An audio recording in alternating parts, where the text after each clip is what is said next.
ورځ چې تیریږي مازدیګر ته رسي، اخر د ظلم شپه سحر ته رسي. ته به په کومه لار بندیز لګوې، ته به په کومه لار بندیز لګوې. ملنګ ملنګ وي هر یو درد ته رسي. خو لیونتوب زما د مینې یاره، خو لیونتوب زما د مینې یاره، ستا د ځوانۍ چنار ته چرته رسي. ګرانو مینوالو السلام علیکم. امید لرم چې روغ به یې، جوړ به یې، خوشحاله به یې، ژوند به په مزو کې تیریږي.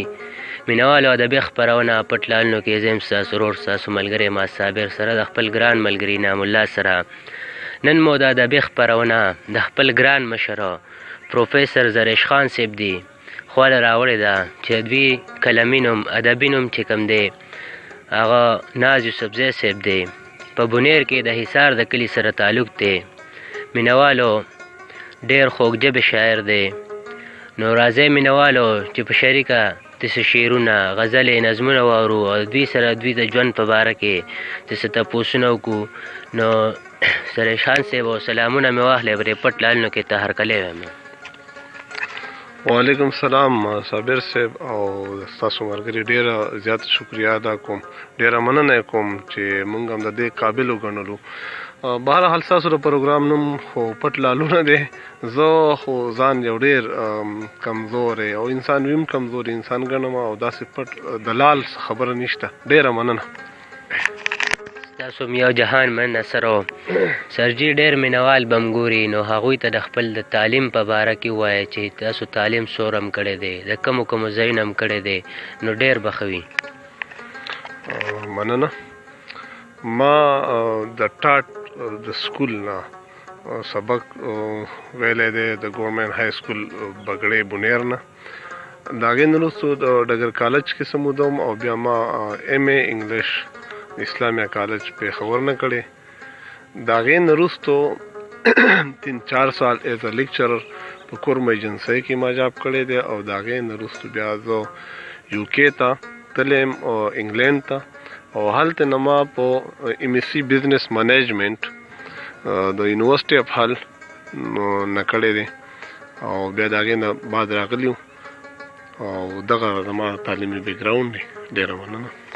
ډېره مننه سر دا راته هم ووایه چې څومره وخت نه شاعري کوئ او په دې شاعرۍ کې مو کوم صنف ډېر خوښ دی؟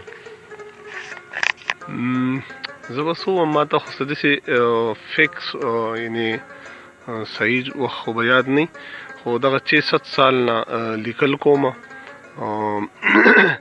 څه نوم وله نشم ورکولی خو کوم احساسات چې هغې دغه اظهار کوو دغه 6 کاله به کېږي او غزل مې زیات خوښ وي. سرجي ډېره مننه. سرجي د مینوال به م ګوري نو که مینوالو سره م یو کلام شریک کو د خپلې خوښې نو ډېر خوند به وکړي چې موږ ته هم خوندونه والو او زده کړه وکړو او دا کتونکي هم وو. مننه. زه خو به یو څو قطعات به ورته ووایم مې لیکلي دي په دې کاغذ باندې او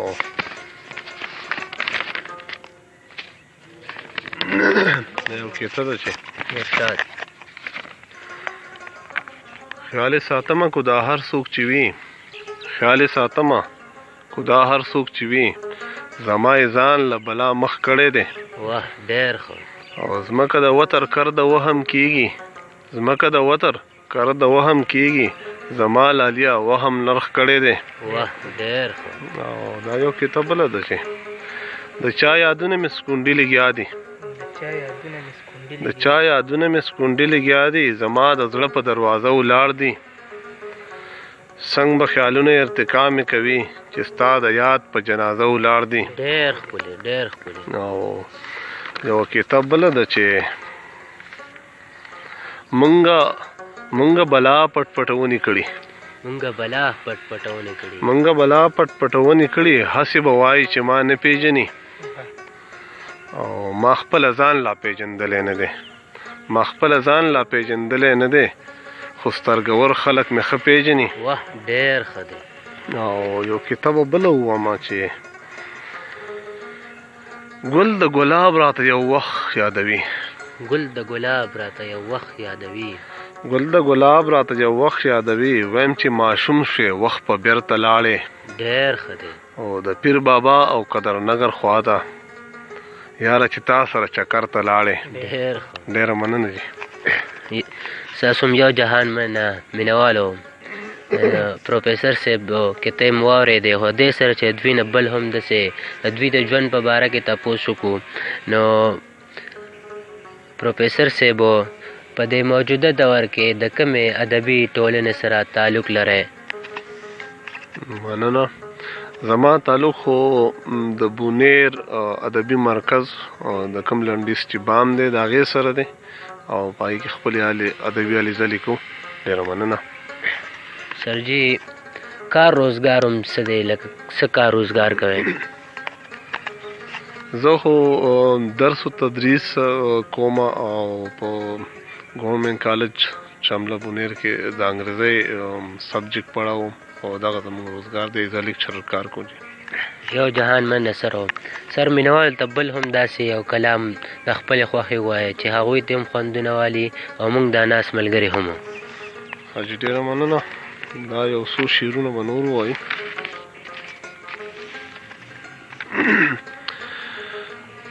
د دې تورتم نه به رڼا وباسم، د دې تورتم نه به رڼا وباسم، اول به ځان او بیا به تا وباسم. ډېر ښه. او د لیک په زور به د سوچونو نه دی، د لیک په زور به د سوچونو نه دی، د جهالت توره بلا وباسم. او چا ویل دومره مزدوري څه کوې، چا ویل دومره مزدوري څه کوې، ما ویل غربت وجنم تسا وباسم. ډېر ښه. او شرعي رسم دی ګنې پروا نه لرم، شرعي رسم دی ګنې پروا نه لرم، د لور د خولې نه په زور ښه وباسم. ډېر ښه. زه راته بیا ووایه. شرعي رسم دی ګنې پروا نه لرم، د لور د خولې نه په زور ښه وباسم. او داسې یو څو شعرونه نور دي چې مې سوچونه ستا د سوچ آغاز ته رسي که نه، چې مې سوچونه ستا د سوچ آغاز ته رسي که نه، چې مې خیال د تخیل پرواز ته رسي که نه. ډېر ښه. او د تت فکر کارجن شعور ملا صاحب او زه، د تت فکر کارجن شعور ملا صاحب او زه، راځئ چې وګورو چې چتې باز ته رسي که نه. واه ډېر ښه. او د لاشعور طاقت منم خو بس په دې نه رسم، د لاشعور طاقت منم خو بس په دې نه رسم، خدای خبر چې به د زړونو راز ته رسي که نه. ډېر ښکلی. او یو آخري شعر دی چې خلق وایي هر څه ته رسي د قانون لاسونه، خلق وایي هر څه ته رسي د قانون لاسونه، دغه لاسونه غلط ته رسي ساز ته رسي که نه. ډېر ښکلی. زه راته بیا ووایه. خلق وایي هر څه ته رسي د قانون لاسونه، دغه لاسونه غلط ته رسي ساز ته رسي که نه. یو نړۍ مننه. ستاسو هم یو جهان مننه پروفیسر صاحب. ګرانو مینوالو دا زموږ سره زریش خان صاحب چې دوی خپل کلامونه هم ووایي د ژوند په باره کې ته هم ووایي. نو ګرانو مینوالو انشاءالله پر روانه ادبي خپرونه کې بیا ملاقات کیږي. تر هغې پورې موږ له اجازت راکړئ د لوی الله په امان.